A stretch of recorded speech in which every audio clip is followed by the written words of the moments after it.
শত বছরের পুরনো মোটকা থেকে কি পাচ্ছে এগুলো দেখেন।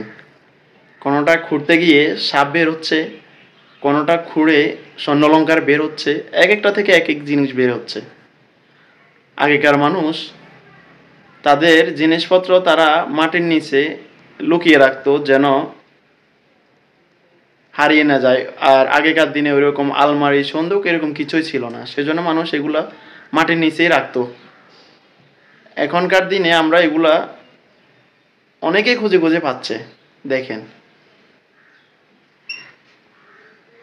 খুঁড়লেই অনেক কিছুই পাচ্ছে এগুলো ভাঙার পর।